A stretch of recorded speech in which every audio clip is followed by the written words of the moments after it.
Hello. Hello, hello. Welcome. How we doing? How we doing? How we feeling? Doing all right? It's Monday. Feeling old. You're telling me.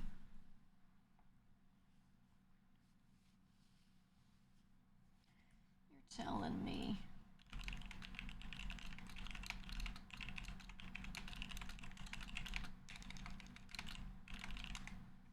I have a million collabs that people are trying to get together. Like it's always like nothing for 2 weeks and then they all converge on 1 week. And don't forget tomorrow's tax day. Ooh.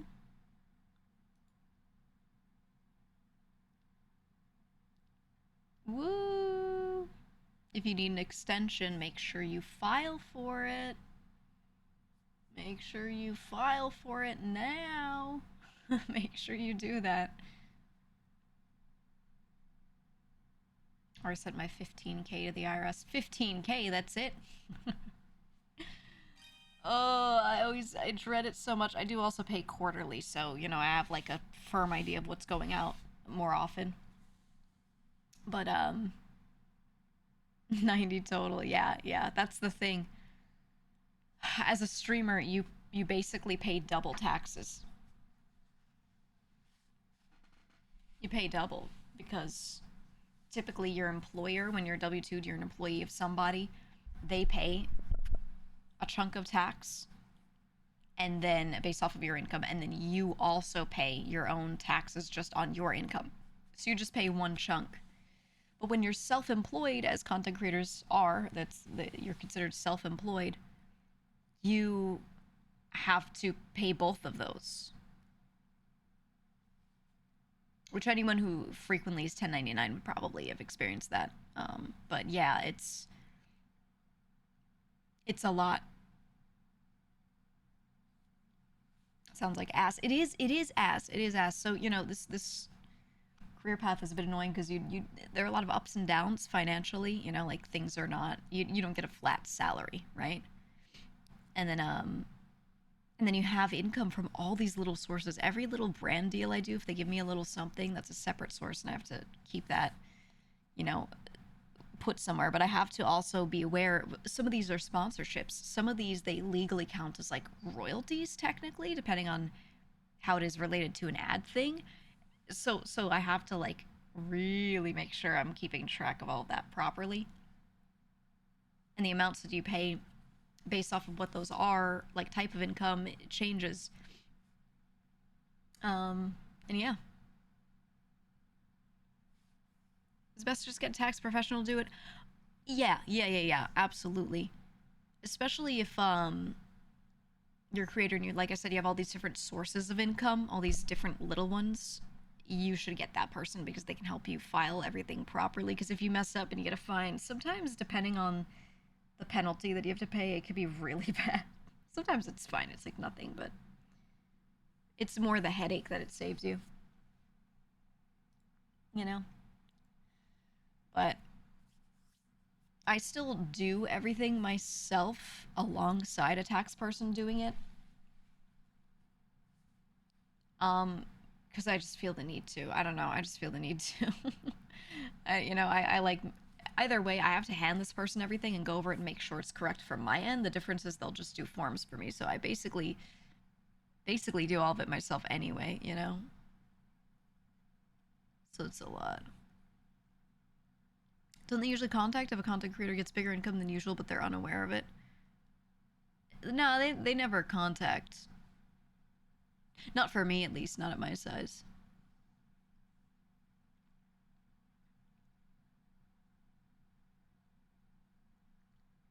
What if you work somewhere only a few hours part-time and the majority of your income comes from self-employment sources? How's that work? Whether you're working somewhere part-time or you're doing self-employment sources, whatever, all that matters is what form you're supposed to put it on. So when someone pays you for something, they usually give you a 1099 if it's like part-time work, right? Then there's also a form that basically is your own 1099 for your own self-employment income. There are a few other forms that might be related depending on what kind of job you do. You can usually just file a Schedule C, which is like a sole proprietorship. Like, even if you're an individual and you don't have a registered business, usually you still fill out a Schedule C because you as an individual are a sole proprietorship, whether you've registered yourself like that in that kind of way or not, right? So that's usually what a content creator will fill out. That, and you basically get together all of your 1099s, any other forms you have anywhere. If you have, like, you've been paid through PayPal, someone wired you money directly, like, just every receipt you have to just piece out and throw together into this form. But yeah, it's basically like filing taxes as if you're a business, and that's why you pay twice, because you're paying your own income tax, but you're also paying all of those taxes that a business would get taxed because you are a business. So yeah, you pay twice on everything you make. Because you're paying it as yourself, the sole proprietorship, the business, and yourself, the individual, taking that money home. So yeah, it fucking sucks. TLDR, yeah, you pay twice. You pay twice. And often it is basically close to just double whatever your normal income tax would be. It's usually very similar. So that's cool. Another big reason why a lot of content creators do not take home the amount of money people think they do. They'll see a number for sponsorships and will be like, oh, I got paid $1,000 to play this game for 2 hours. And people are like, that's huge. And I'm like, that is, but don't forget how much they pay out of that. And then they also pay an editor to edit their video related to it because it's part of the sponsorship and blah, blah, blah. And they end up, getting 1,000, but realistically taking home like 200, 300. You know what I mean? Which, hey, still great money per hour, but, when you compare it to the number that you're first told, it's crazy how much it changes. So sorry, I'm still eating. I'm getting my food in me.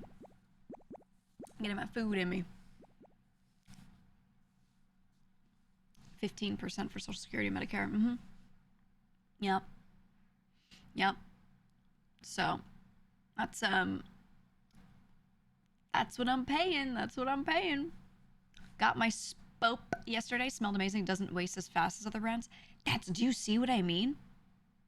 Okay, any of you, by the way, thank you for buying the soap. I got a report yesterday on like how much people have been looking at it and what flavors and everything. And yeah, people are really interested in it, so I'm glad. Yeah, if you use it, please like review it for me. I want to know if you feel the same way I do, genuinely, because that affects, how I do things. But no, do you understand why I like it so much? For those of you that have actually gotten the soap, see how fast it ships too. But it's so good, man. The soap is so good, dude. Rain, half-hole raid, was that me? Welcome on in. Thank you for the raid. Welcome, guys. It's me, GEEGA. I actually like literally just showed up on the screen, so you're perfectly on time. I was talking about I'm sponsored by a soap brand now, and I've been telling people like how much I believe in the soap, and I'm not I'm not crazy. I tried it for a month before I like signed for it. I was just trying it, and I was like, wait, I love this soap, and now people are getting the soap, and they're like, wait, I see what you mean. Do you guys see? Do you see why I actually took the soap sponsorship? I was like, it's actually that good, man. So genuinely impressed. Will be ordering more. Yeah, right. I got the box with all the flavors, and I have like 2 in my shower bars. I have the others in different bathrooms and stuff. Oh, it's so good. Any word on the pussy soap, boss? They making it? Hopefully. I did forward the idea, and I said I would push it forward. We'll see. Anyway, Raiders, I love soap. I really like skincare. But Moist Critical has a soap company now. And they reached out because I fucking love this kind of stuff. And we're like, yo, do you want to try it? No strings attached. We're not going to make you take the sponsorship because you tried the soap, whatever. We'll just send it to you and you try it. I was like, okay. And I tried it for a month, all right? Shower, washing hands, everything. This shit is so good. This shit is so good. I was like, you know what? I will work with the soap brand. And here I am now telling my chatters to buy soap. And I was always a proponent of them washing themselves anyway, so that's good, but yeah, no, it tastes delicious. It tastes so delicious. But I love the soap, dude. I love the soap. Anyway, if you want the soap, you can do !soap. Remove your scum today. You will not scum. I wonder if I can, like, yeah, can we, like, get people to wash their hands at TwitchCon? Can I have a staff member of mine run around after people with a soap bar and be like, wash your hands now! Tell me what you think about the soap now! We'll see, we'll see. It'd be fun, it'd be fun. Charlie's soap is actually really good. Yeah, yeah. I didn't even know he was doing it or anything. I just tried it. And I really like it. I think the thing that I like about it, amongst how it works, but the thing that makes me comfortable with it, is that the bar of soap's huge. And on top of that, I've had similarly huge bars of soap. I've been using this one that's in my bathroom, like right next to me, that I wash my hands at multiple times a day, right? I wash my hands, I swipe the top of the bar of the soap like 2 times, like back, forth, 1, 2. And that's enough of the soap bar to full lather and to wash, okay? I've been doing this multiple times a day for a month. I didn't even make a dent in it, okay? I didn't make a dent in the soap bar. This shit's gonna last me way too long. And that's why I felt comfortable with it. Because, you know, I could go buy like $1 Dove soap at the store or whatever, you know, but that shit like melts. That shit melts and it breaks apart instantly. This stuff, yeah, it's so concentrated, so like dried down. I was like, okay, I believe in it. I've become a believer. So, yeah, that's why I like the soap so much, right? Like, not only does it work and I really like the way it works, but on top of that, I buy a lot of skincare related stuff, you know, a lot of it. And I bought so many types of soap, and so many of them you pay like $10 for a soap bar, right? Which sounds crazy. And it works really well, but it's gone in 2 weeks. I'm not doing that, you know? I'm not doing that. So this one lasting forever has me a lot more convinced that it's actually like worth buying the good soap, you know? Because I'm not one of those people who's like, ooh, buy luxury, buy better, buy whatever, you know, unless it makes financial sense. So, you know, it just really pisses me off. So thankfully this one is like not like that. Thank God. If anything, I was like, you guys should probably make it last like less long, because people won't have to repurchase enough. Make your money, you know? But they just like hand produce it in the US. It's just like one guy making it, you know? So it's like not really a big deal if they don't profit a ton, honestly. But yeah. Yeah, the never ending soap. It's good. I don't know. I like it. Make your own soap? That's a lot of effort. You can do that. I've actually done it before. Yeah, I was gonna say, like, people sell them at farmers markets and stuff. It's not crazy hard. It's just a lot of R&D to make a really good one, right? And there's a lot of technique in like how you dry it into the bar, and these like little tweaks you have to make, what kind of facility you have to aerate it, etc. I'm not doing all that. I want to burn myself. Yeah, like the pure lie. You can really burn yourself when you do it. So I'm good. I'm good. I will just buy someone else's soap. It'll last me forever. There you go. There you go. Is it healthy to have soap that can last a long time like that? I like long-lasting things a great deal, sure, but again, this is soap we're talking about here. It's made to be consumed. Yeah, you leave it out for 2 weeks and then you eat the rest. I'm telling you, absolute cinnamon This is my favorite flavor. It smells so good. It's so delicious. So delicious. Mmm. Highly recommend it. Highly recommend it. Y'all gonna finish that bar? Yeah, you heard of Cliff Bars. Now we got cheeky bars, man. We got cheeky bars. I gotta keep eating.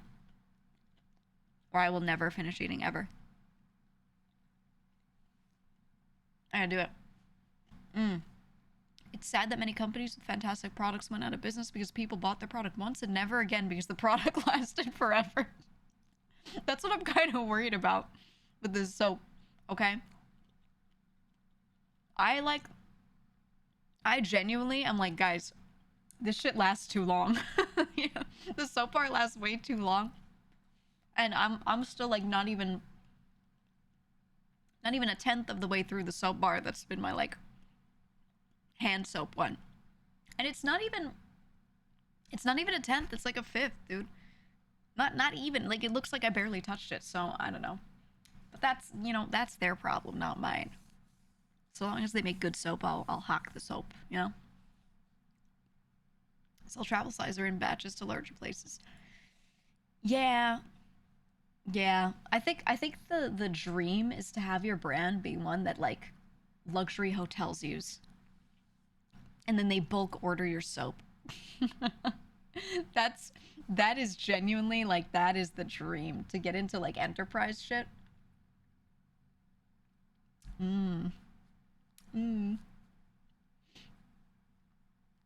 Soap stash to keep him in business. Ooh, yeah. I mean, I'm just gonna buy some for friends, genuinely. I have a friend. I have a friend who is dealing with something a positive medical, and I was like, she needs the soap. She needs to just like take baths, relax, hang out. I'm gonna get her the soap.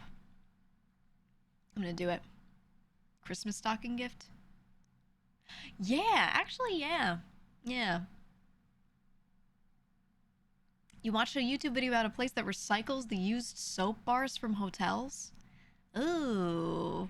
That's the thing, right? Is like the bar soap, they just get rid of those. They just get rid of them. Because you don't know if someone's washing their ass with that and how they're doing that, you know? So like they just kind of throw them out. Yeah, it's unsanitary, exactly. So that's why I'm like,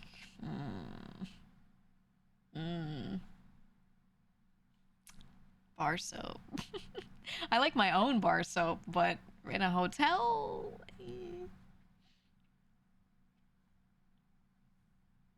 I don't know.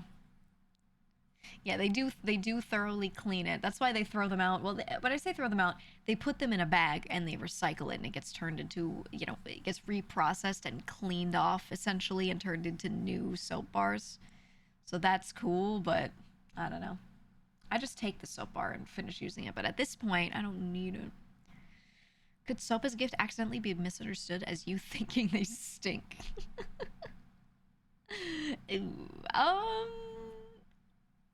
Maybe. You have a small company in your area that sells gay bars, soap bars themed after all the LGBT plus flags. I like that. I like that. There's this long-term, long-standing ice cream company in New York that I always love going to, and it's just called Big Gay Ice Cream. Big Gay Ice Cream. And it's because there was a guy who was selling ice cream. That was his business, and he was gay, and someone was really upset about that. And they were like, I'm not gonna buy his ice cream because something. So he decided to brand his brand instead as Big Gay Ice Cream, and then started opening shops. And it's really good. It's really good. Genuinely, it's like great. They have the salted caramel flavor that's really nice called the Salty Pimp. I genuinely, like, you should, if you're traveling and you're near one of their locations, you should go there if you're in New York. But oh, it's so good. But also the branding. They have an ice cream truck that's just painted. It has like rainbows and a unicorn on the side. So good. So good. If the big gay agenda wants to sell ice cream, I want it. Yeah, that's what I'm saying, man. Also, would you say, Sue, if you said, Geeg, I should be the first to tell you that Garrick watches your stream to figure out the blueprints puzzles. He says it's not intentional, but he can't fool me. No. No, I'm brain blasting. Tell him to leave. Tell him to leave. Oh, I did more last night. Oh my god. I saw the scariest cutscene. We might have to rewatch it on like YouTube or something. I screenshotted what I did. So I played more last night because I can't stop playing this game. Found a few things. Found a few new rooms. So we did the classrooms, all the stuff. I finally figured out how to get into the middle of the cloister. And then I got into, we have a new room, the conservatory. Oh my god, it's huge. Sorry, it's from my 1440p monitor. Sorry. So I got into the conservatory. Okay, I'll just show you all the new shit. And it lets me go to the blueprints that are there. It has a few rooms, and what you do is you can change the rarity of them for that run. So that was very interesting. Yeah, and it has a cello. It made me miss playing cello. So there was that. Then we had a couple things. Why didn't it read out in your TTS? Let me reopen that. Well, thank you for the nice stream, mostly lurker, but half fun. Oh, thank you. Appreciate it. Appreciate the bits. Always. So you'll be able to stream 1440p with HEVC. I know. I want it to be good quality. I do. You've been lurking but trying to avoid actively watching because I'm likely to play this and get pretty lost in it. Yeah. Okay, spoilers. There was a note in the conservatory. It said this. So because of this, I was able to figure out how to get into her ladyship's chamber, which I did. Realized that there's a bookshop. Only draftable from the library. I have not seen that one yet. Then I found the... Oh, I got into the attic. So it had the attic blueprint in there. So I made the attic more common. And then there was this letter to the author, to Miss Marigold of Red Prince. And it's this other publisher saying, hey, can't publish this. Thank you so much. Very cordial letter. And then in handwriting on the bottom, it just says, change the ending to political. Which the ending of the game, well, not the ending of the game, there's so much more to do, but like the ending of the base, first run, we got to the last room, and we got to see what the actual ending of the book initially was. Like, she reads it out. And then we see the published version, which doesn't have that in the nursery or the kids' bedroom, right? So we see a letter in the attic of this guy telling her, like, hey, would love to publish it, but we can't. And then handwriting on that note, he's like, the ending's too political. So there's another thing there. I also found this item that I didn't get to use. I don't know what the fuck this does. Provides juice to battery-powered contraptions. I assume it's for crafting. There was this picture, that's Herbert and his brother. It's our great uncle and I think our dad, or our grandpa. You've got a picture of her ladyship in there, a big drawing of her with her moon necklace on. There was a bishop in that room. And then we saw Alzara again. I got the rumpus room again. Okay? And I got this cutscene. Horrifying. Horrifying. It starts like this. Okay, the fog clears. Alright? And it goes like this. It says, I see a shadow in the doorway. Who the fuck is this? I wish I got this one on stream. This one freaked me out. And he says, silent footsteps in the halls. This one. An unlatched gate you did not open.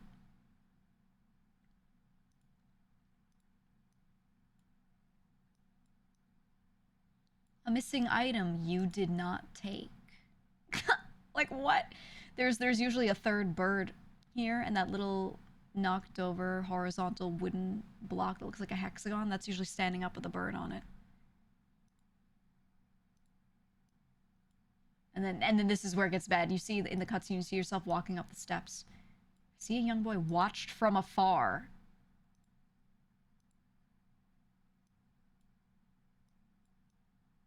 A young boy who once was brave.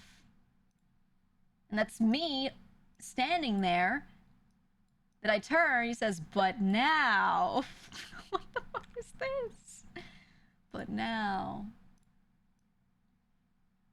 Then it goes black screen and it just says afraid. And then it goes boom. And it shows in the tomb. It shows that statue of death that we had seen. This is it after it had like a little lighting had dropped out a little more. And it like zooms. And then that's it. That was the cutscene. I was like, what? What? So of course I'm playing this, and of course I'm not streaming. So I'm like legit, I'm in a room alone playing this game, and I'm just like looking around. I keep spinning around and checking, and I'm like, what? Ooh. I go and I check. I didn't get to go back to the foyer, not the foyer, the entrance hall to see if that thing was knocked over. I didn't get to see that because I ran out of steps at some point. But when I restarted the next day, the 3 birds were there. So I was like, okay. Okay. So that freaked me the fuck out. We did find her ladyship's chamber, so purple. She has this weird freaky note in there. Spoilers. Does it ever end? Does it never end? So that's a little, I don't know. She has a locket with a picture of her husband, and then she has her diary on the desk, which says it's locked. Just says her diary is locked. Then there are pictures of her parents. It has a queen piece in there. Yeah, there's more to show, but that's the most important stuff. I also found a file cabinet key. I did one of those dig spots that we found in the aquarium, and I got a file cabinet key from it. And I found it was in, that's the archive drawer. And I did open that. I will show a lot more later. I will show much more later. And then I got to see a couple more new books as well. Some new books that we hadn't taken out before. So, are you the protag in danger now? I don't know. I don't know. That's the thing. I don't know. That cutscene was freaky. Absolutely freaky. So I have no clue. But nothing has shown me that I'm in danger besides that cutscene. So now I'm like, are we being watched? The cutscene says we're being watched, but that's also just this this thing. And I think it tells me lies because it said you will never reach that door. You will never reach door 46, and we did. So I'm like, what if this thing always shows a bunch of truths and then tells one lie about it? Right? That's what I'm thinking. I don't know. I don't know. But it freaked me out. It freaked me out. Do you want to watch the cutscene? I'm gonna watch it. Let me see if I can find it. It's the third one. Blueprints, Alzara 3.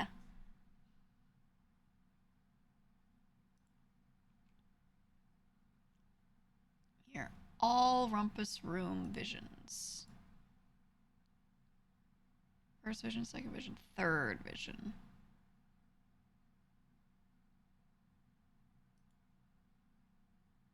Okay. I want to show you this. Because, man, the vibes of this cutscene were so good. They were so good. Game needs something to watch things again.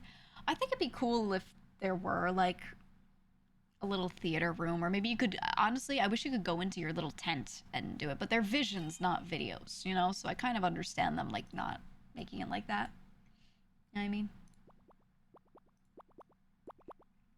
Okay. I really want to show you this cutscene. So this is for people who are watching my playthrough of Blueprints. If you've never seen it, the cutscene's still cool. It's still cool. But my guess is, I think they're lying to us. The game, some stuff like when I was looking at who took out what books, there are a couple of books that hold on, let me get my screenshots. There were a couple of books that were taken out by a detective. And the detective was clearly like trying to get something on our great uncle. He was trying to find something on him. Like this. Let me find it. I can show you guys the full context of it later. But one of the books in the library that I took out was the history of Arindia, and if you look, there's Detective Bon Margle, who's taken out some other books here. And his story seems to show that like he came to the mansion years ago and was like investigating the place. And he took out our history of Arindia. And then it also has this stamp saying that like the Board of Ed for this country has like redacted stuff and made it appropriate for reading. And the book is like this.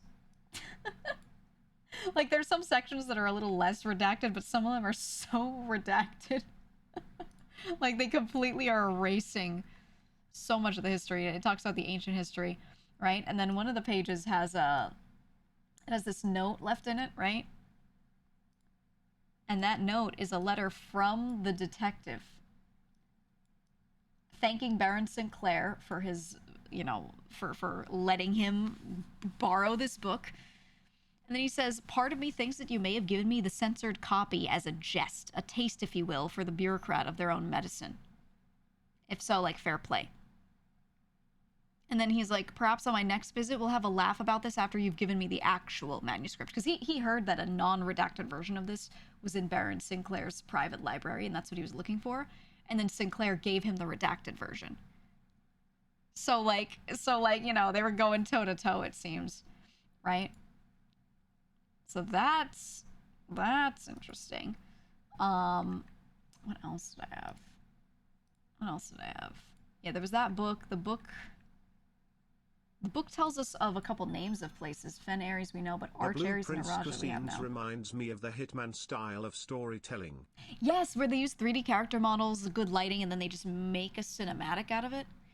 I wanna find I don't know if any of you know anyone for this because I haven't found anyone, but I want to find someone who can do that. Like if I give them my 3D model and some other things, some environments, whatever, and I say I wanna do a scene that looks like this, a scene that looks like that. I want to just place these things here, and then you just apply good camera work, good lighting, and some ambiance, right? Like I need to find someone who can do that well, and it sounds not hard, but you actually need a good 3D like motion artist for that. But yeah, we'll see. We'll see. I don't know, man. Oh, I also found Hartley's room. Hartley was the butler, guys. Hartley was, if you go into the servants' quarters, he was the butler. So I realized who that was. There was a green note in there. Remember, there's a note from some guy saying, all the notes in Hartley's room, all the green notes in his room are fake. Thing is, we don't know if that note that guy was holding was true or not because we don't know the color of it. And then the note in Hartley's room said this: there are 12 major keys. Which, when you're thinking about major keys, you're thinking about music, but they're talking about major keys as in like the keys because when you go into the music room, like the physical keys, there are 2 keys. It says it has 1 major and 1 minor key. So it'll give you a normal key, and then it'll give you one that's like to the secret garden or like a special one, and that's a quote-unquote major key in this game. So we don't know if there are or not 12 major keys because I don't know if those are true or not. God, what else? What else? Sorry, we're going over like big blueprint spoilers. Oh. I used a key that I dug up somewhere. Okay, remember how there was a little X drawn in the aquarium on the little diorama of the patio in front of the what's it? In front of the grill, the barbecue. I dug there. I managed to get that room with a shovel. I dug there, and I got the little key that is to the file cabinet in the archives. I opened it up. There's an upgrade disc and a piece of paper. Okay. The piece of paper is our mother's birth certificate, showing that her maiden name was Epson. She took her mother's maiden name, which makes sense because we think the Epson family is the one with ties to the Blue royal family. and it shows her actual date of birth, which shows us that both of those passports that she had were both completely false. And we have her real date of birth, you know, here, and we have the name of the doctor and the registrar. So that's interesting. Someone locked this away and literally buried the key on the patio. That's how much they didn't want anyone to see it. And then the other thing related to this that was really interesting is the book for the pump system, the user manual for the pump system I got.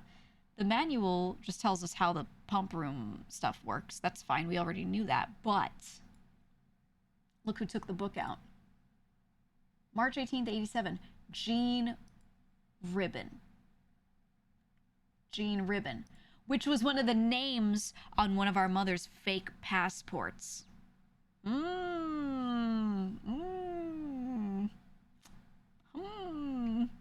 Yeah. So, that's the kind of stuff, man. That's the kind of stuff I was seeing last night as I was playing. I'll put it all on the board. I'll put it all on the conspiracy board. Here, let's get this going. Let me open this. Gotta open my board up. I gotta drop it all in. Yeah.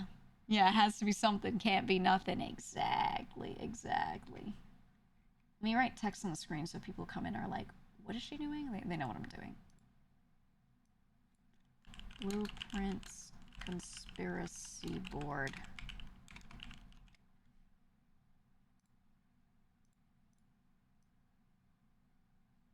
Ta-da! So people know what the current activity is. Is there like is the Blueprints OST on? Yeah, I'm sure it is. I'm sure it is. Let's play creepy Blueprints music.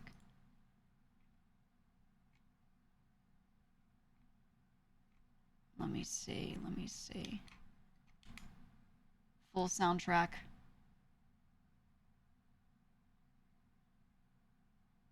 Ooh.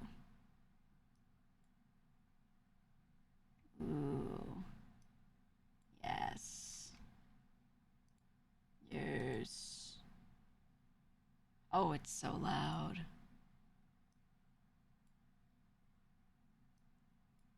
Oh, yeah. Okay. And now, I take my conspiracy board and I make it something that you can actually see. Hold on. Here we go. Yes.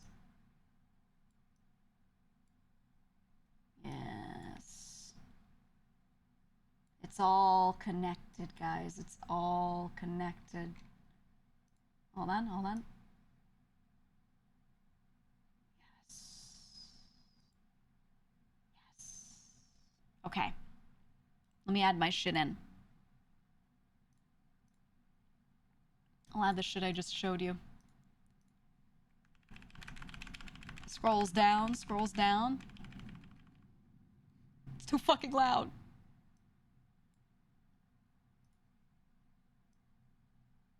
Okay. We need to do a few things. Okay, I have letter 6 that we got, red letter 6. We did the genius room, or whatever the fuck it was, the gallery room. I have, okay, the books. Where should I put books that we've taken out? Let's put them here. The book on constellations had nothing of note other than this. The library card for that one showed Clara Epson, and then Simon. So this has nothing crazy going on. This one had Jean Ribbon. So this right here, coincidence? I think not. We have Jean Ribbon. Who else is Jean Ribbon? Our mother's uncompromised fake passport. Jean ribbon. Right? So we connect this, and we go all the way down. Mm-hmm. Mm-hmm. Mm-hmm. You know what? Fuck it. We're not drawing that long. I'll bring in the passports down here. You're coming with me. Okay, passports are down here in the conspiracy corner. And now we go boom, all the way to this shit. Boom. Ta-da. Red string, red string. Okay, what else do I have? I have a note. We'll put it in the random notes corner. I have a note from Mrs. Babbage to the new gardener when I finally got into the middle of the cloister, and she was like, hey, seems like you finally got in. And then I got a token for permanent upgrade of a little more money. A little more money per day. An allowance. We got the conservatory. Got a note on drafting locations. So for this one, I was able to figure out how to get the ladyship's chamber. I got in there. I've not gone into the master bedroom yet. That's pending, and I haven't gotten into the bookshop yet. That's pending. But this, we did. We've done all of these. All of these. Okay, we've done all of those. This, done. This stuff, this note, this puzzle, done. Which means this puzzle, done. Okay, we've done all these. Swan Song we've used, Orchard we've used, we've done the fuse box. Still don't know what that's about. If that's anything. This one beside West Bridge, I think this is something that I want to check out. So that's pending. Remember how some notes had some words that were just in a randomly different font? I noticed that those were all like these like corner-shaped rooms. And I was like, that's weird. Like the pantry is shaped like a little L shape, right? Stuff like that. Beside West Bridge. What's beside the West Bridge? I don't know, but that's something. That's something. Other things that are pending. Here, let's make this, let's turn this into like pending. Right? So we have these, and then I have God, what else? There's so much that's still fucking pending. There's so much shit. Does it teach me how to enter her ladyship's chamber? Would you like to go in? You want to go in? I need to do drain fountain, drain a reservoir. I don't think I need to drain the fountain because I'm pretty sure that's just an entrance, but you know, I probably should try at some point. We'll add more here as we go, and then that's the stuff I'll be trying to like cross off with time. We have our premonition, our vision. This stuff we know we don't need anymore because we figured out this puzzle, so I can erase all of my shitty handwriting over here. And then I'll just take these busts and leave them next to each other. These we don't need. We realized it was just the march of the count was the thing. We do those 6 busts, though. And then this letter can go to the random writing corner. Okay. This shit, the microchip shit, is still missing. I'm gonna use orange for anything that I'm like, it's still pending. This thing is still pending, the chess puzzle, which I believe we were doing over here. We were doing this here. So I need to, as I'm doing a playthrough, I need to mark where these pieces are. These 6. I need to find one of each, right? A pawn, a knight, a bishop, a rook, a king, a queen. King, queen. And then once I do that, I need to come back down here and place these in a location where each of those rooms are, which means I have to draft one of each room type. I've not been able to do that yet. So this is pending. So we're going to make that. We're going to make this orange. Orange. When I look at all my notes, Miss Peterson, the old teacher, we haven't seen her come up again. We've done the Christmas shit. That's good. We got in here. That's good. I don't know if this is relevant. We did this. That's good. Miss Thompson in the lab. We haven't seen anything with.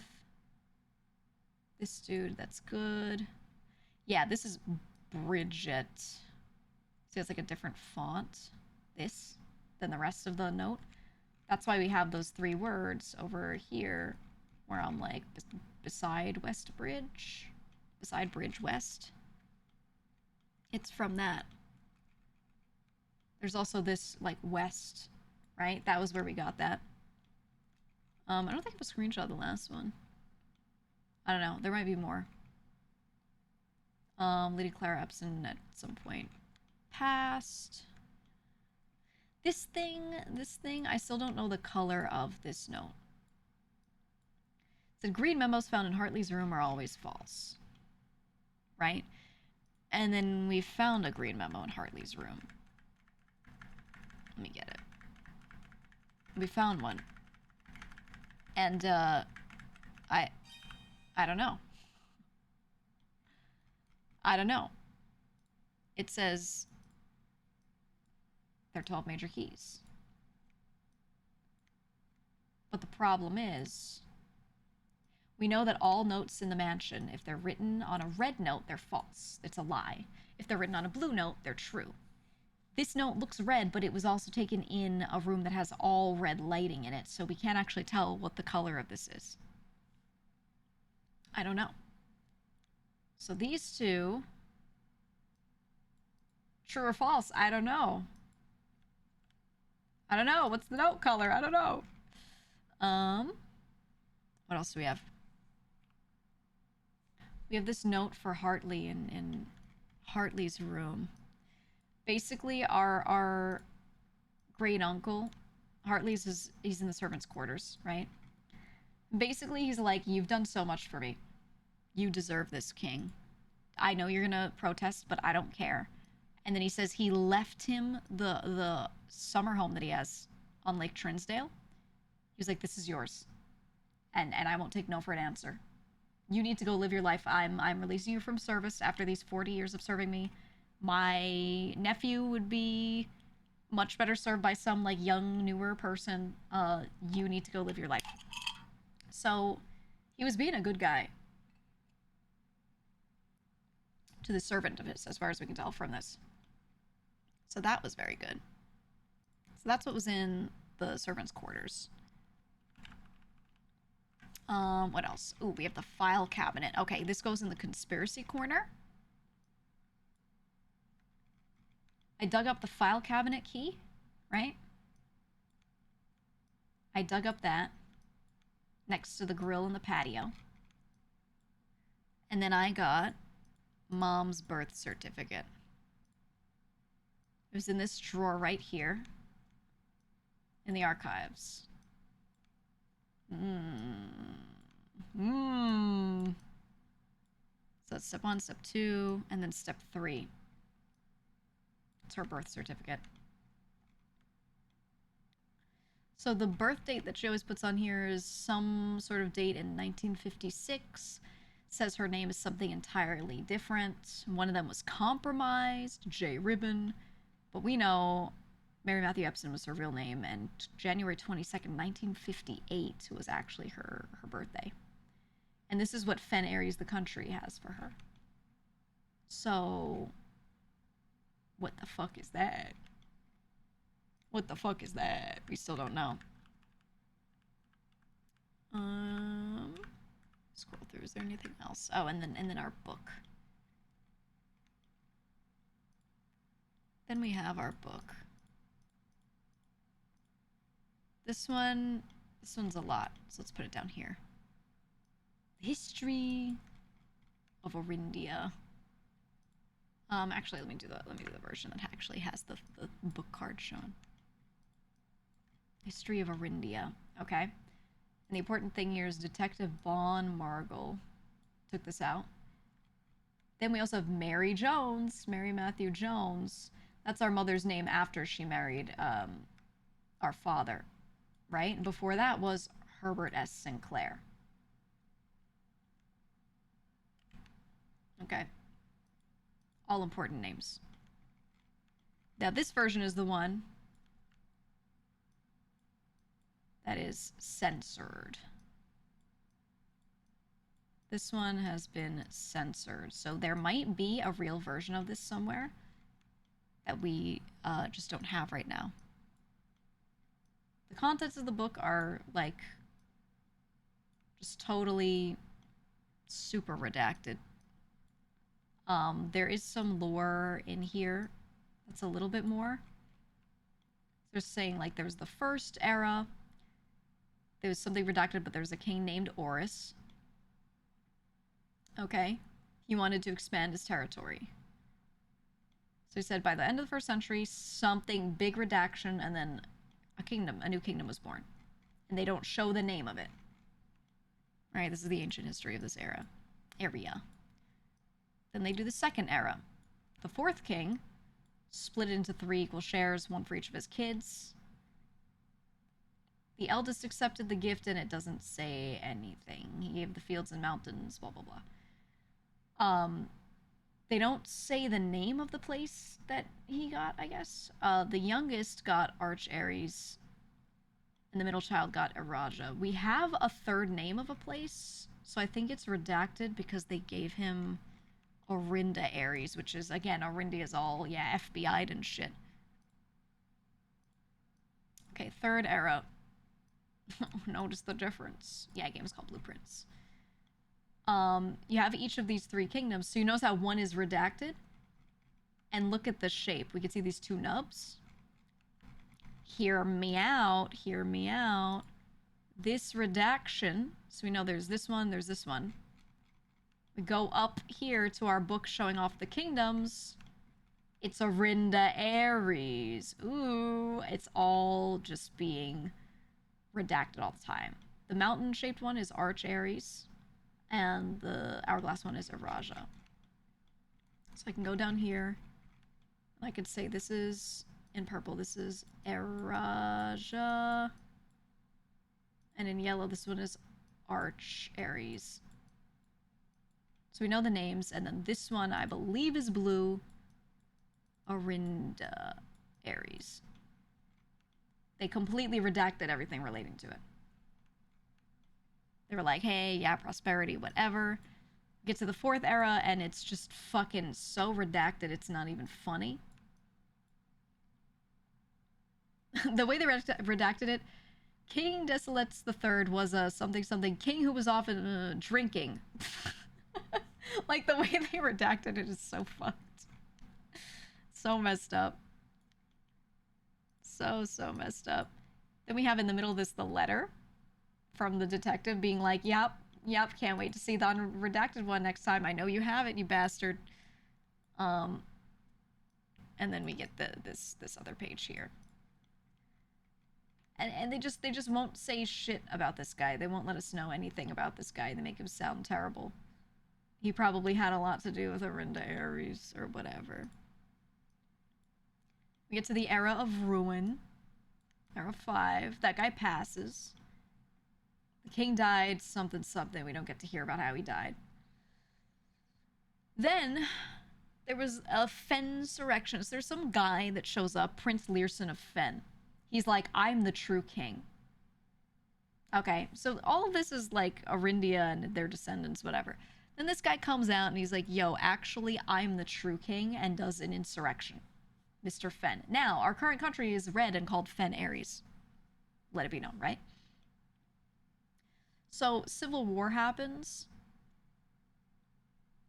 And the pacification of Fen happens. Basically, the kingdom just completely tries to destroy them and their area and all that. I'm sure the government wants to say that they're the good guys, but it seems from this game like they maybe were not. And then this section about the Fen stuff, completely unredacted. Basically saying neighbors saw the brutality of the pacification of Fen, and they wanted to support. The general of the Northern Regiment came in, joined forces with the Prince of Fen, and they persuaded Arch Ares and Nuance to join their cause. Nearby realms. Nuance is one I didn't look at before. Does one of these start with an N? It does not. Okay, we don't know who the fuck Nuance is. We don't care about them right now. But they're somebody, I guess. Nuance, question mark. So Arch Ares comes to their, help, whatever. There's more shit going on. The prince even dies in the war, whatever. But Oris had fallen, and with it the realm. So red banners were hoisted in honor of the fallen Fen. Few remaining members of the former royal family fled in fear of their lives to the south, forever exiled. So they were exiled to the south, which is, where's the map? So Rinda Ares was kind of like taken over and turned into Fen Ares. Or maybe a portion of it is. And so I think some of it might still exist, but Fen Ares, they try to like suppress any information about this place. And it sounds like a bunch of the royals just fled south. Maybe into what's remaining of Arinda Ares or somewhere else. I don't know. What is this? Hey, there's text at the top of the screen that tells you. And it keeps going. Then it says the current era. So that war happens, then right now it's like, hey, today the three are Fen Ares, Arch Ares, and Araja. So saying that middle area went from being Arinda Ares to Fen Ares. They're like, we're still reminded that we're all, sharing a past. Blah, blah, blah. Our land is so rich in history. Blah, blah, blah. How great, how wonderful. Again, big redaction. And then I didn't take a picture of it, but you turn the page and it's just a blank page, and then one page here, again, blank with one bit of text in the middle, and it's just redacted. It's just a rectangle. That's it. So we don't know. We don't know what's going on there. So I'd love to find an uncensored version of this somewhere. I just don't know if it exists. So we know we have Arinda Ares, we have Fen Ares, we have Araja. This one's C-O-N or M or R. We don't know. And then Arch Ares. So we know Araja and Arch Ares still exist. Arinda Ares was a place, but it got, destroyed and turned into Fen Ares, which is where we currently are in this game. And that's why we see a lot of history relating to this place. We're suspecting that their color is blue. We think this is blue. Hence the game title and all that. And yeah, and we use the flag puzzle to figure out, who is what. And there we go. So that was the book, the big history book that we found. While I was not streaming. And then... Okay, other pending shit. Other pending shit, as I'm looking back at my pictures. I have... Lock on her ladyship's diary. In her room. In her room. Her room has a queen piece, by the way. There are a few pictures that were in there, too. So in there, she had a photo of her father. This guy is Simon Sinclair. Or sorry, no, this was her husband, rather. So Clara Epson's room, her ladyship's room, had this same picture in a locket next to her bedside. Okay, so we got that. We got that, and then we have... she had pictures of her parents. Lady Ashlyn and Lord William Epson. She had pictures of them in her room. on her bedside table. Them too. And it matches those photos up there, like their official photos. So she had those pictures of them too. So it was her room. She had a picture of her husband in the locket, and then she had these two there. We haven't found shit on Lionel, her brother. I think he was mentioned once, but interestingly, just kind of nothing. And then we have this weird ass note that she left in her bedroom. Put this in the weird notes section. This one. This was in her room. It just says, "Does it never end?" I don't know what this is. I don't think I've seen like any symbols that remind me of this. It kind of, you could say it kind of looks like an eye, but it's just a swirl. And then it is these little, it looks like barbed wire in a way. I don't know. That was something that I thought was weird. God, what else? Oh, more pictures. I have more pictures. We have this photo in the attic and this photo. These were in the attic. So these were the Sinclairs, I believe. If I go up here... Yeah, it's these two. The Baroness and Baron Thomas Sinclair. Which, you know, we have a photo of the Baroness with her necklace there. And then now we also have this one. She's wearing the same necklace. This is her when she was older. She's also wearing a bracelet, which we found for purchase in the game as an item, a thing. So we could say then that this is a young Herbert and a young Simon. What's his brother's name? Simon H. Sinclair. Yeah, it's them two. So it's him with his two sons. Right? Herbert and Simon.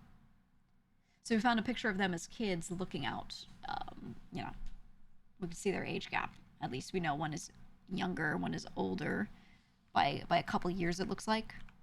God, was there anything else? As I'm looking through. No, I think that was it. I think that was all the new shit. Oh, and actually I have a picture of her diary that we found in her ladyship's quarters. I think it's relevant and important. Because you notice how her ladyship's room was purple. You see there's purple lighting on everything. I'm gonna go full conspiracy.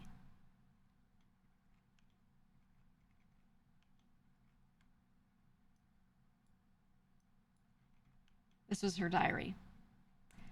Purple, shape of an hourglass. Araja. The symbol for the country, the realm of Araja. Right? Right? And her whole room was purple. I mean, everything was purple. The room literally looked like this. Like this when I walked in. Her ladyship's chamber. Purple as fuck. Purple as fuck. With a queen piece in it. It was her room. It had you know, the pictures of her parents here. It had her husband's picture on the table. Right? So now I'm trying to figure out, there was this thing that said in here, where's the unredacted one? It's this. The few remaining members of the former royal family, the blue one, fled in fear of their lives to the south, forever exiled. Where's the south? What's to the south? Eraja. Which makes me think that when we look at the family tree here, these people are the former blue Orindian royal family, right? And that makes sense as to why Mary, her maiden name, was Epson and not her father's Sinclair. Like, why would she take her mother's last name? Why would she take her mother's surname? Very uncommon at this time. This was like the 50s or 60s that she was born, right? Why would she take her mother's last name? Because Epson must be the Arindian family name, right? Unless royal. And we have this showing the crest of Epson, which has a bird and two spades. Might be something. There was something else. There was something else with Epson. It was her birth certificate, right? Where's her birth certificate? It's in this conspiracy corner. It shows right here. Yeah, 58, when she was born. Lady Clara Epson with their daughter, Mary Matthew Epson, our mother, right? 1958, in the 6th era. So, I'm thinking, you know, there might have been a lot of reasons for her to want this passport, whatever, but maybe having the name Epson on her was actually a problem if she was trying to travel out of the country. That is a thought. Hiding that she is royalty, but this makes it very apparent that she is, right? So I don't know. And then their family crest has the Sinclair and the Epson side. So this is the Epson side. How's that bird and that water motif? There's that. And then, was there anything else related to Epson? We have the realms here where they're talking about it has a sigil and like how to figure out what's what. We have Arinda Aries. Martial academic, whatever. Yeah, no, that doesn't tell us anything. I feel like there might have been something else that said something about it, but basically then our mother was caught up in some conspiracy where she was writing children's books that were saying that they absolutely like they were saying it was political and that she like hates the Fen Aries and hates, you know, the color red and blah blah blah whatever. So it's one of those things where they're like they thought her kid's book was politically motivated and kind of speaking poorly upon Fen Aries, the country. Then she goes missing in 87. February 21st, 87. When does Jean Ribbon, take out this book? March 18th, 87. Not long after she went missing. And then we have this passport saying, with a picture of our mother, a fake passport calling her Jean Ribbon.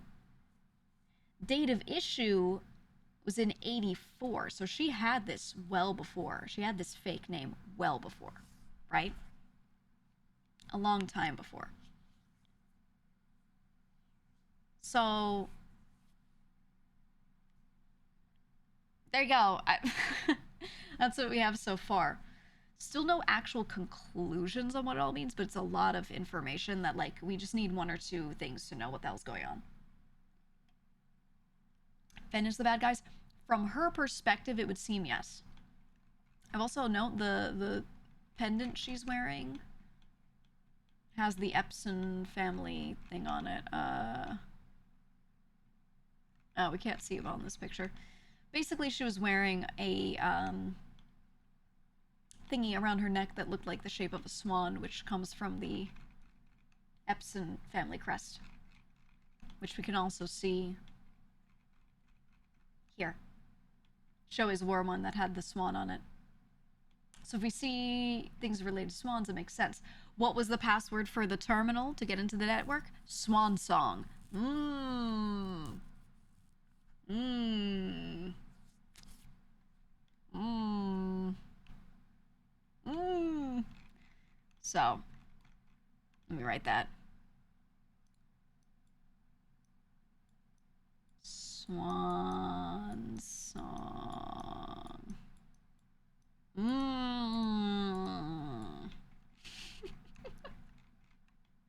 Mmm. So there's that.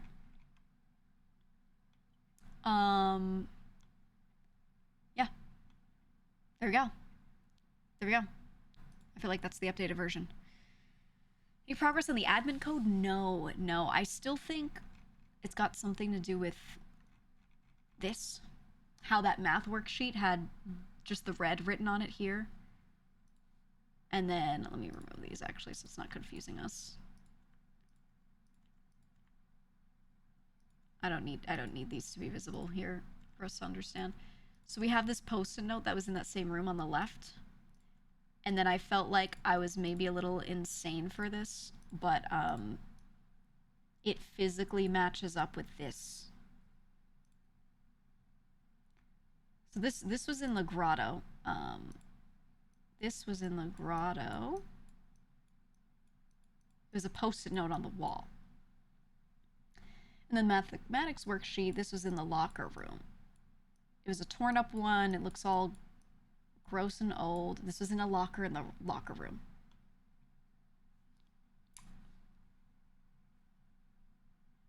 I mean, I don't know. I don't know. So I don't know who wrote this. I just know it's someone with red marker. Now we have been suspecting that the person writing on all these random notes like this with red marker was... See, they were also writing this grotto and they had a red marker clearly. We believe this was the former gardener. The former gardener, because when you're in the hovel, which is where he used to live, you can see this. I believe it was this, which was like shoved under his pillow or something. And we basically figured out that like the former gardener is the one who was writing all these red things on other notes that we've been finding around. So he was trying to figure out the secrets. And this is also the person that we believe was trying to steal or hold on to their mail. Because there's a note in the mail room that when you look at it with the magnifying glass, it says, did we ever prove that this guy was the one that was stealing the Baron's mail? So they suspected it was him. Now I also want to say,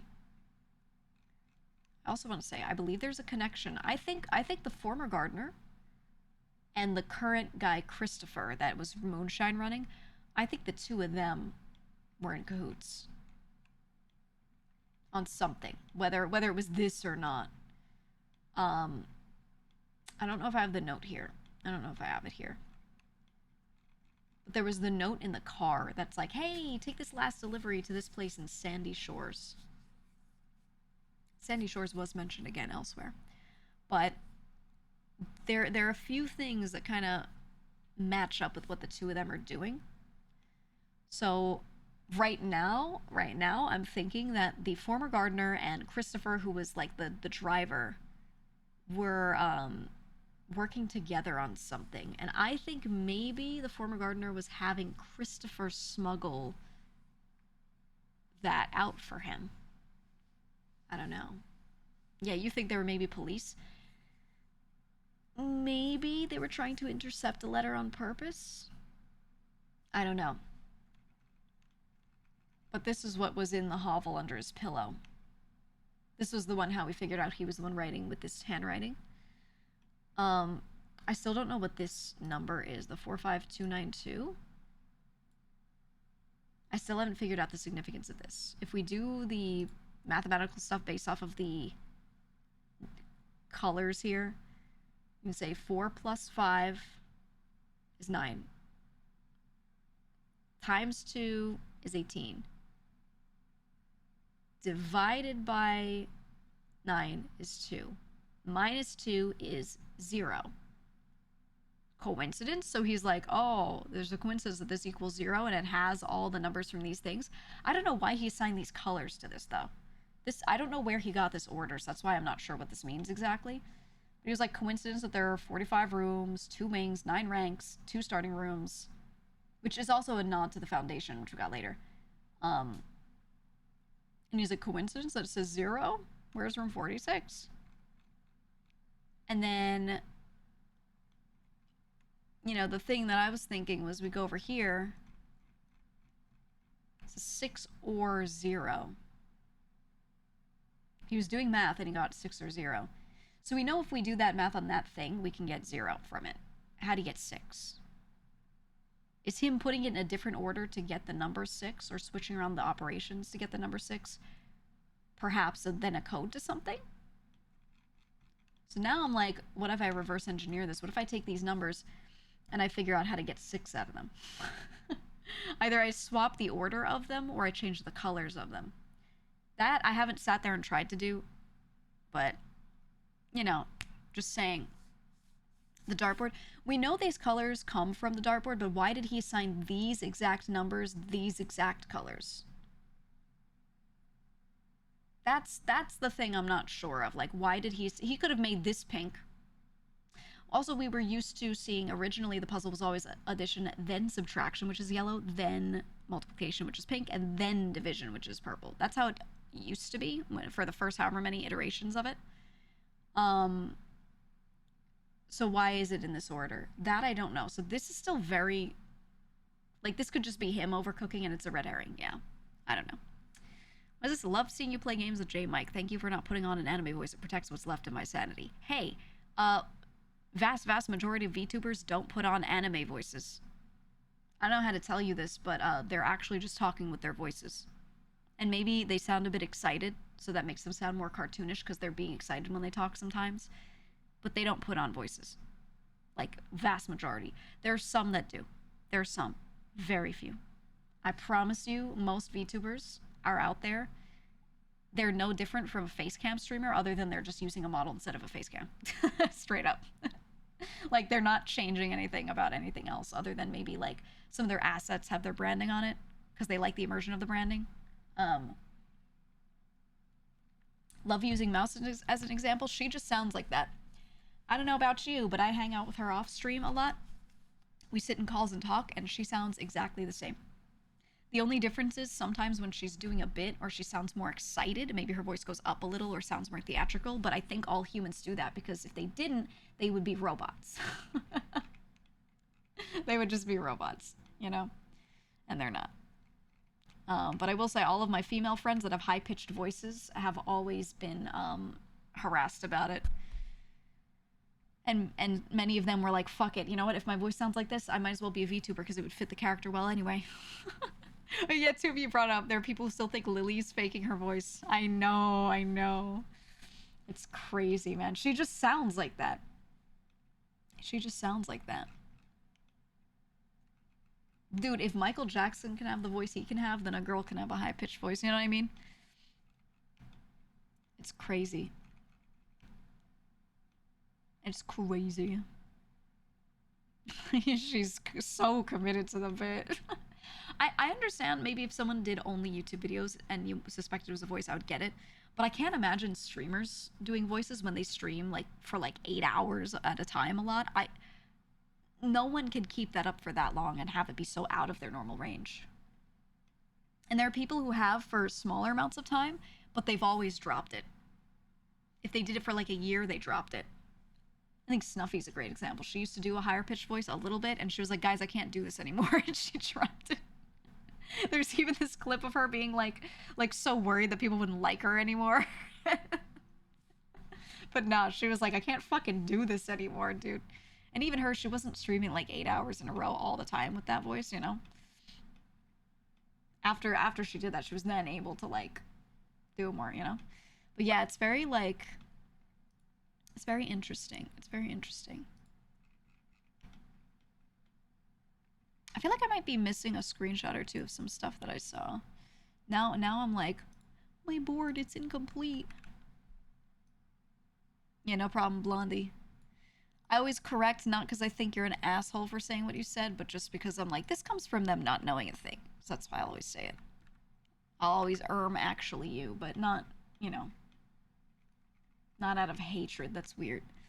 Okay, we have our manual here. I don't think I learn anything from this manual because we already know how this works. But I'm gonna put it in here anyway, just so we have it. Cause like, what if there's a clue? What if it's something, right? Water pump manual. The pump. Put this here. Save me on space like that. Okay.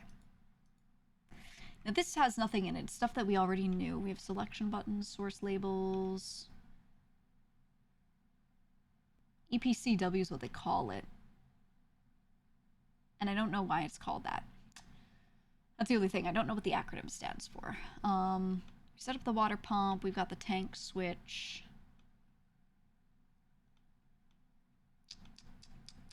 And then water flow direction. Yeah, we already know this.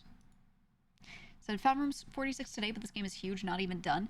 Yeah, I know. I was like, God, this game's gonna end soon, and I'm gonna be so sad. And then, no, it's like nowhere near done. Very glad about that.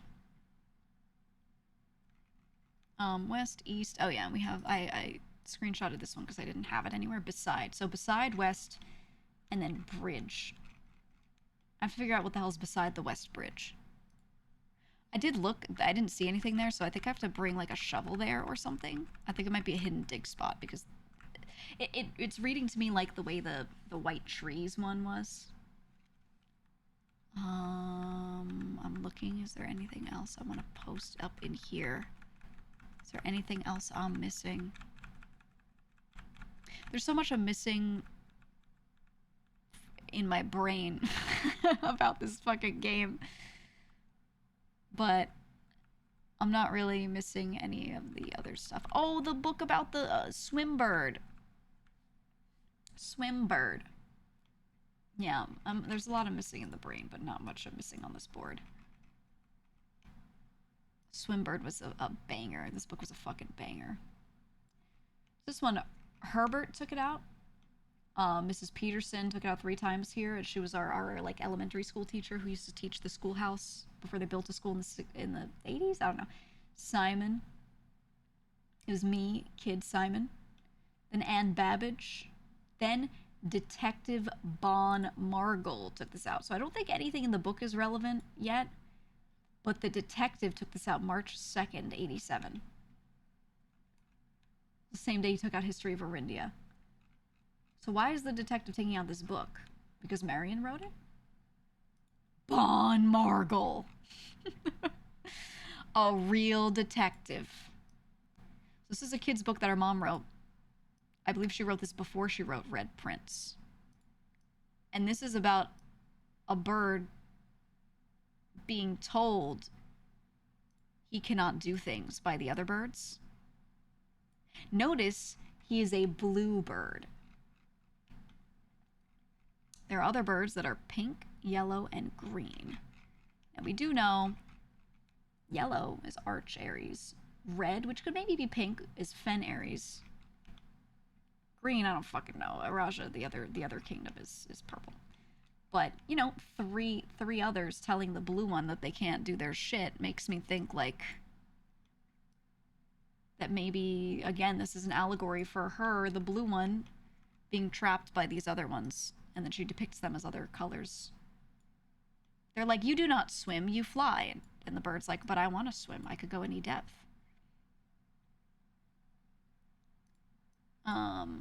So that's interesting. Saying, I dare not dive, I dare not swim, I dare not step foot in the ocean again. I dare not smile, I dare not laugh, for they will do it for me on my behalf. It's such a sad book. I dare not dream, I dare not speak, for maybe my friends won't like the real me. It's the saddest kids book ever. I'll say goodbye to my dreams in the sea and wonder why daring feels just like defeat. So I think this is an allegory for, you know, her and the royal family that she's part of. Right? Since everything is blue. And the detective took it out, right? And then her next book was called The Red Prince. Which I actually don't have the full book here. I probably should. Oh, another pending item. Another pending item. This. Workshop, sledgehammer, broken lever, and something makes something. What the fuck? I gotta figure that out.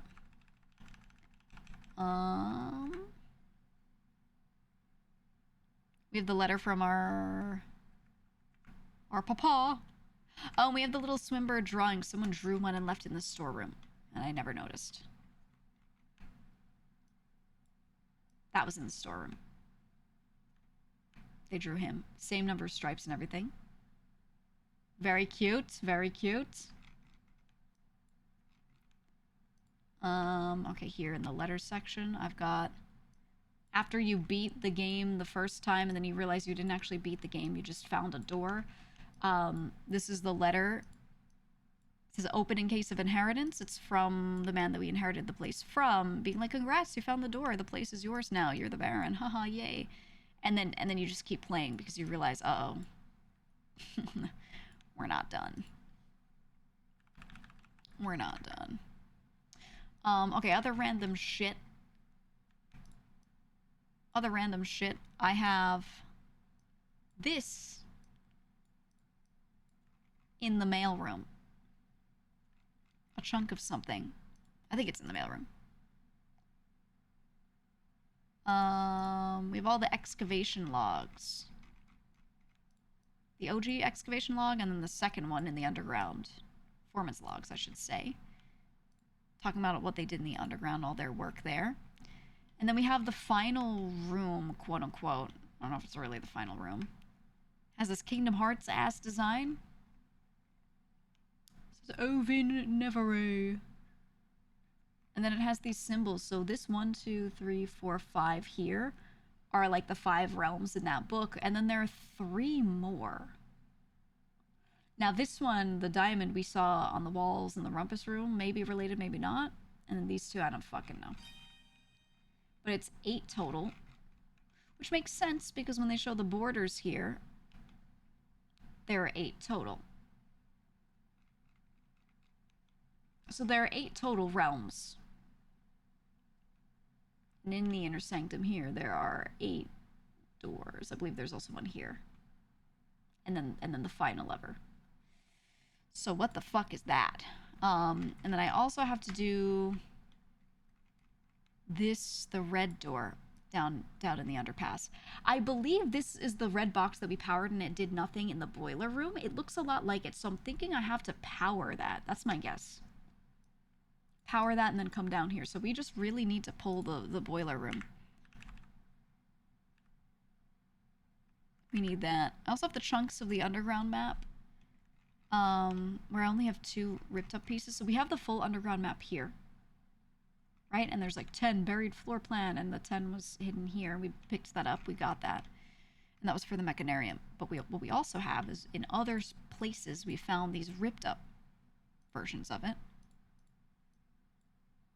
Okay. Clearly these fit together. So we're missing the top chunk. And I want it because someone wrote on this one. It says something Jill points, something dreams. What the fuck is that? So we found these in the tomb. So there's something. There's something. We also have the letter that our...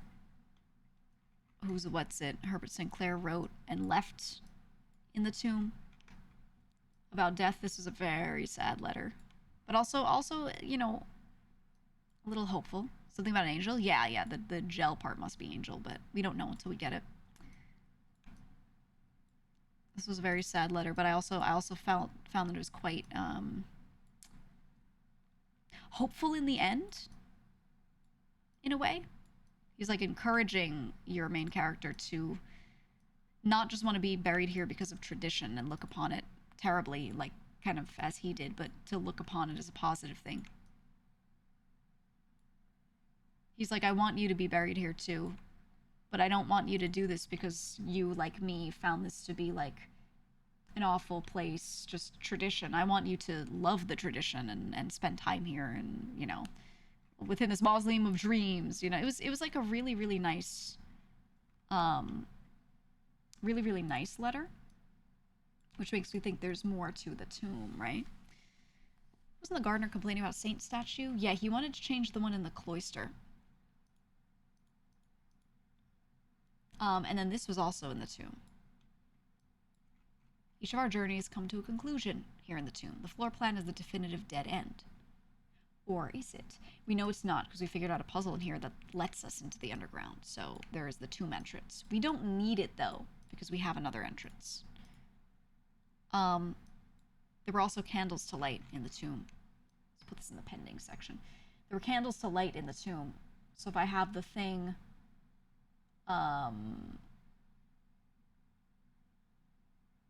that lets you light stuff, lets you set things on fire.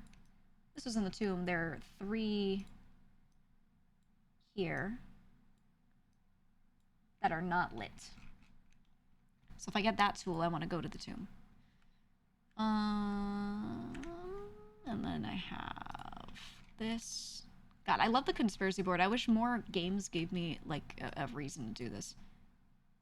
Okay, this is what, if I magnify this, it says 10 buried floor plan, to which this went here in this corner. Like that. Like that. So we found that. That's all good. Oh, this was the thing that I was like, ooh, what is this? Put this in the picture area. Look. In one room, in the basement, this was in the basement, we found this. Actually, no, I'm going to put it here because this is where we're kind of starting to collect basement stuff. 100 Bells Tea House. It says Sandy Heights, 5 p.m. 100 Bells. This is where our mother went missing. She was last seen there at 3:45, leaving it. This is where our mother in the game was last seen. This place. Sandy Heights. Sandy Heights. Hold on, we need red marker for this one. Sandy Heights, 5 p.m. Yes, and it's blue ink. Blue ink. Wait for it. Hold on. Do I have it here? I have to see if I have it here. Do I own the right letter, the one I'm thinking of? Whatever. I have it written down.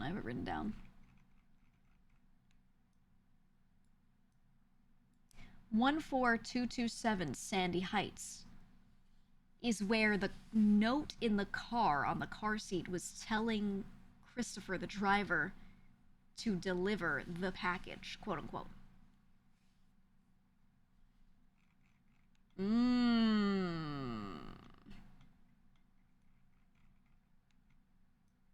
14227? Maybe. Potentially related. We also found down here on the same desk this thing. Hold on. This thing. That's what's on the table right here. They're showing the different levers. Okay. And where they're located. If I enhance on this one, north of Reservoir, we know that because we've been there. So they're showing how you can get into the antechamber. And then we have this zoomed in whatever the fuck here. Antechamber door. Okay, so they're basically saying each antechamber door has a backup lever somewhere, but it has not been disclosed to staff. So somewhere, there's an additional lever for every single one of these, is what they're saying. You thought this might be for moonshine? I don't know. Well, whose handwriting is this? If we look at all these notes, right? Like, it's not his. It's not Mrs.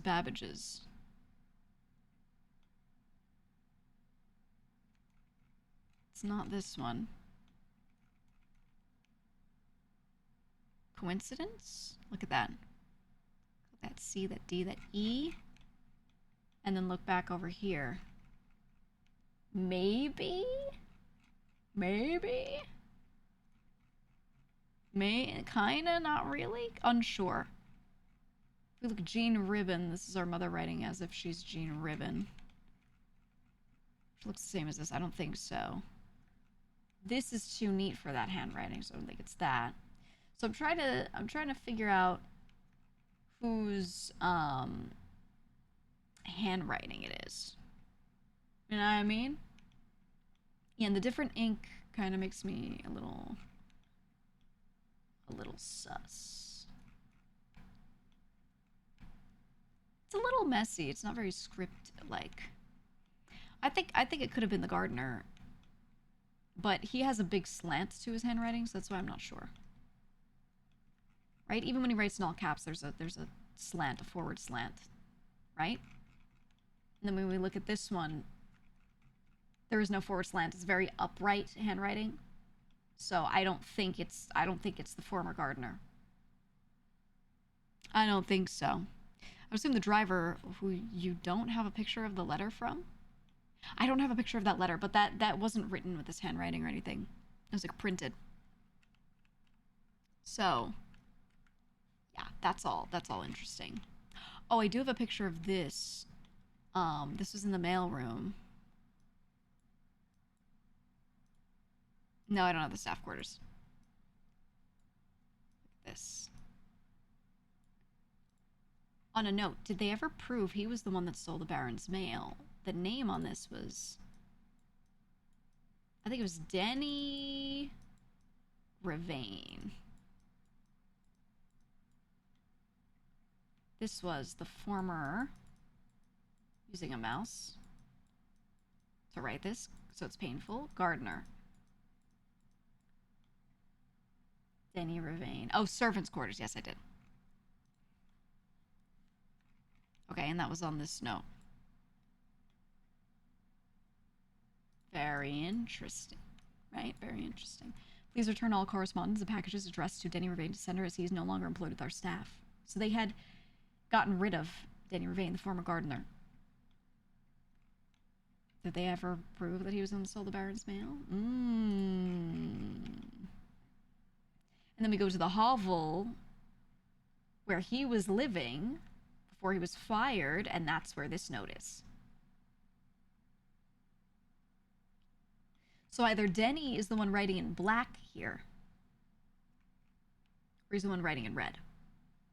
He could be the one writing in black because look at this handwriting in black. Look at this handwriting in black. And then look at this handwriting in blue. Not too far off, right? Not too far off. So the colored pen, the blue colored pen, could be something else. I don't know. But look at that G on there. Is there a G on here? No. Wings starting. Look at that G. So it's like a mildly script down and then a flick out, right? Then this one goes like, so maybe it's not him. So this is the kind of stuff I'm like really cooking on. The S is really distinct, where they always go down and then forward a little. We need to find someone who writes their S's like that. This person does not. So whoever wrote stuff in red is not the person who wrote that thing in blue.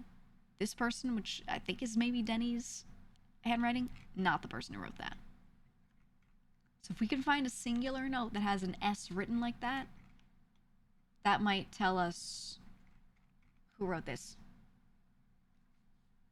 I don't know. I don't know. I don't know. And then we also have, oh, we have the letter from our father in the mailroom that also came in. Let's put the mailroom shit here. So this is our dad. Okay. The stamp on it looks like this, with the red flag that does not move. Maybe in reference to Mmm. Mmm. Right? And then the stamp. Mmm. So it's the Fen area's red flag, of course, but maybe it's referring to the letter itself. I don't know. I don't know. It says dad is sender instead of his name. I've done that. I've done that when writing to parents, sending parents things. I'm their only daughter, so I'll send them things, and sometimes I'll just, instead of writing my name in the return area, I would just write your daughter. You know, because otherwise it's like all my brothers. So they have to write their names. I don't, okay? I can indicate, and you can use context clues to figure out it's me. This is our dad's handwriting. What else? What else? This is from the day we were playing, so I think the other ones I've gotten on here. Oh, we have this map. Let's put it here. Is this from a book? Yes, it was. Yes, it was. We have a sightseer's guide. Hold on, I'll look at it closely in a second. Sightseer's Guide to Reddington, which kind of gave us some, whoops, some stuff that lets us know some things about this place. I think the locations are going to be good to know about because we're trying to figure out where our mother is or what happened to her or God knows what. Mount Holly, Mainway Station Bazaar. And then this map. Right? Yeah, this basically let us know where our house that we're in is located. So our home is located here, Mount Holly. We're on the Mount Holly estate, and we're located somewhere on this side of it. All of this is Reddington, which we have a picture of. You can go up to Featherfall Keep. This is the old castle belonging to King Orus, so all the ancient stuff. Trinsdale Lake. We have Angel Tower here, which might be relevant. The Ares River, Burrows End, and then we've got 100 Bells. So Lake Trinsdale here. The 100 Bells Cafe, or whatever it was called, is where our mother went and was last seen before she was gone. She was supposed to, she got into a carriage that was there, and she went missing. The carriage was found. The driver of the carriage also was missing. That's interesting. That's interesting. Now, the Angel Tower, there was something where gel was said as part of a word here. Angel Points. We don't know what that means, and I don't know if they're related, but at least it says angel. And yeah, it just gives us like a whole idea of what each of these places are like. It's saying the estate of Mount Holly is nestled between the northern slope and the saddles. So we kind of know where we are. Trinsdale Lake, 100 Bells Tea Room. That's where our mother went missing. Trinsdale Lake is also the site of the villa where he sent Hartley to go live. He gave him a home there after I inherited this. Feather Falls, first king of Arinda Ares, when Reddington was still the capital. That's their castle. And then they're showing Holly. It's unique to Reddington's mountains. Holly is, our thing with the Sinclair family. So Sinclair family is probably like OG, Reddington, everything. If we look at this, there's an M. Lowry that took it out the year before. We don't know who this is. This is a name I've just not seen. So that's pending. I want to know who that is. Lord Evanson also took this out. So that's a little interesting. But nothing crazy there. Nothing crazy. I think I have one last thing here that I didn't drop in. I have one last thing I just realized. This book also has this final page that shows you putting the sigil together and like the parts of it. But then there's this. Banners, Marshall, and Fog. So if I do that, Marshall would be this. Fog, uh, I guess Jagged. I think they're talking about the Fen Aries stuff. I don't know. I don't know. It's one of those things. So we could say like this on the border for Stormy? Storm question mark? Marshall we know is this shape. This shape. And then banners. I think that means these are banners, maybe? The lines? Hi, Raw Fury. It's not the dev, guys. It's the publisher. Everyone goes, dev in chat, dev in chat. It's the publisher. So maybe this refers to banners? I don't know. I don't fucking know. Yeah, Fog could be on the missing page. Exactly. Exactly. So this stuff we don't know. There's so much missing. I don't know if these torn out pages are somewhere. Dev's probably here. He sees all. Yeah, well, does he see this? We have a microchip filling this, and it was blue. Anyone who hasn't seen me play the game is like, what the fuck is she talking about?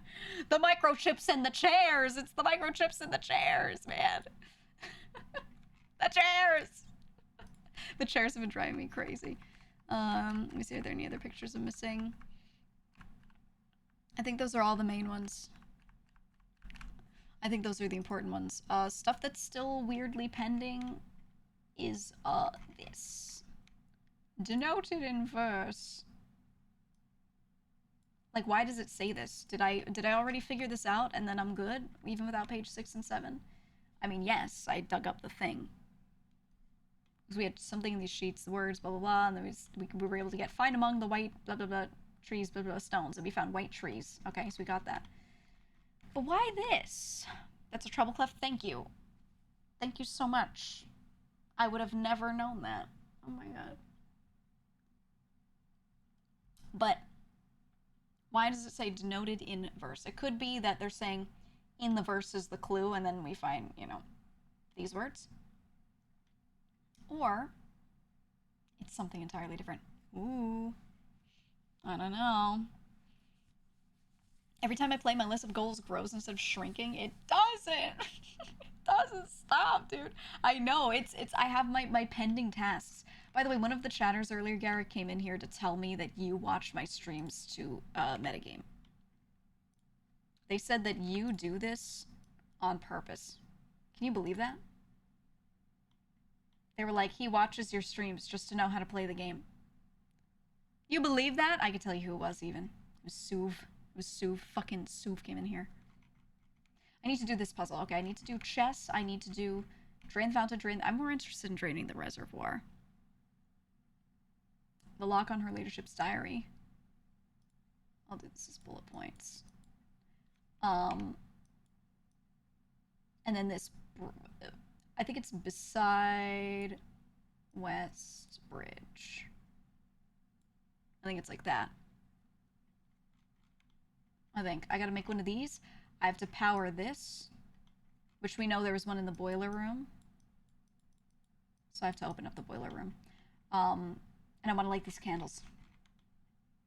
Oh, and the classrooms and room 8. Yeah, I don't know what the fuck room 8 is. We found the key. Room 8 key? Classroom. So I want to do like a solid classroom run, find out what the fuck room 8 is run. I have no idea how to do that though, but we know how to get the key. Yeah. There's so much. I also want to find the last scrap of this. So find scrap of underpass map. We need that.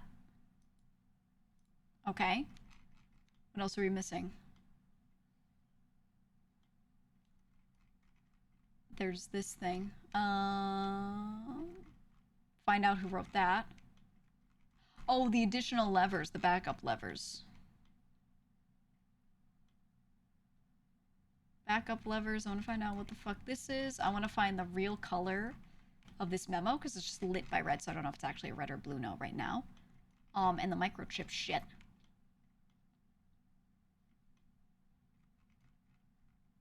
Yeah. Yeah, I think that's our main to-do list. That's our big old to-do list. A broken piece of sigil, isn't it? It looks like it, but the thing is, maybe not. Maybe not, because when I look at it, right, the moat is a circle with 4 dots in it and an X. And then there's an edge that's like this, right? When I go to the book, look at the edges. Could be pink, okay? Oh no, there is a moat. Never mind. Spiritual. Yeah, it's a sigil. It's a fucking sigil. Did the gallery, it's super tough. Well, when I walked in to the gallery and I looked at the first one, I was like, is this gonna be like those fucking puzzles like mind over matter where they just write mind? They do this. They do this to make you feel smart. They go,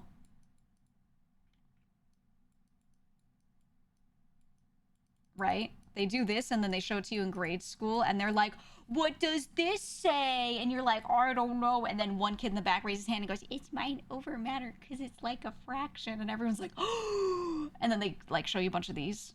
When I saw the poster that said think and the K was different, I was like, it's gonna be that shit. And then the only reason I was able to get the last one, I think, ruminate, was because the other 3 were words that had to do with thinking, right?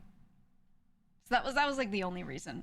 That one didn't make too much sense to me. Not that it was like not good, but it was definitely the toughest one.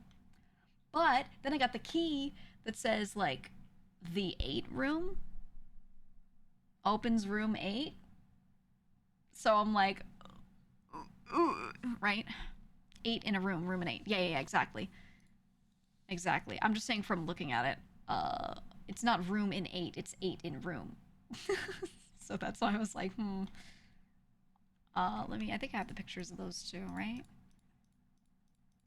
Hold on. Clicks through my screenshot history, because I screenshot everything in this game. Yeah. I didn't take all of them. This was P on and then red. These are red items, but this is reversed. This one is the reverse one, so it's DER, so that was ponder.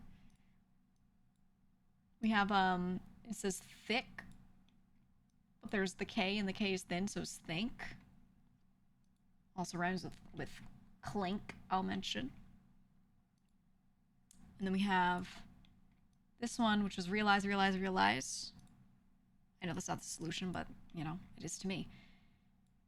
And then this one, I think, is important. So this gives me the room 8 key when I do all of these. I guess this makes sense because there's the 7 sins and then there's an 8th thing here. But I don't know the significance. So we're gonna do room 8 key. Figure out how we could use that. I don't know where I would use it. I should have tried it on any old door. I don't remember if I did or not. But yeah, we got all that shit. The guy who drew these, his name was Christopher Manson. That's the other thing. Which was the name of the guy that was the driver? So there's a plaque like this in front of each one. And then when you fill it out, it puts the letters on it. I don't know if his last name was Manson, but Christopher relates to this note from Mrs. Babbage over here. Christoph. Could be a nickname, she just calls him Christoph.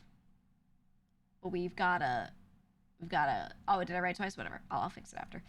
We've got a Christoph here. So, maybe? Christopher, maybe? I don't know. Any other pictures that I'm willing to put on here that I need to put on here? I think no. Okay, I would love to go and like really formally organize this, but I kind of don't need to. This is how my brain works then anyway, where I just group shit and I don't worry about like doing this and labeling it. I just know where it is.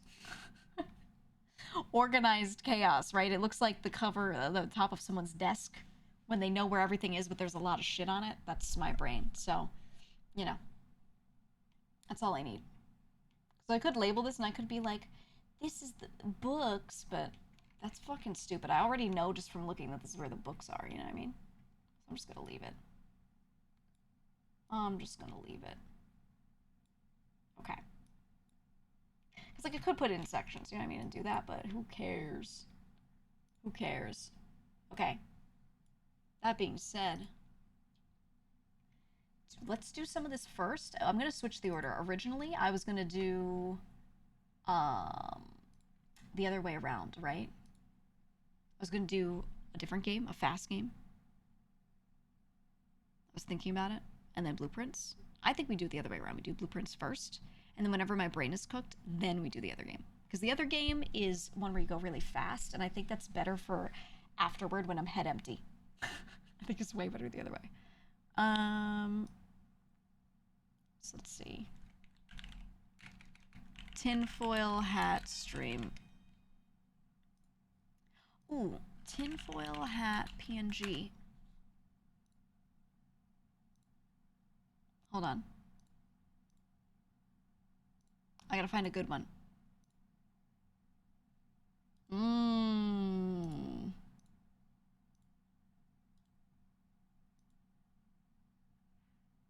Hold on. Wait for it. Wait for it. Ready? Mmm.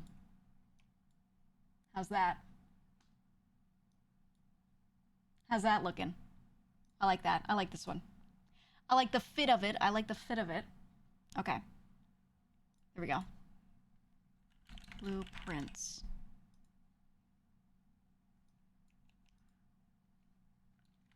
I'm not crazy.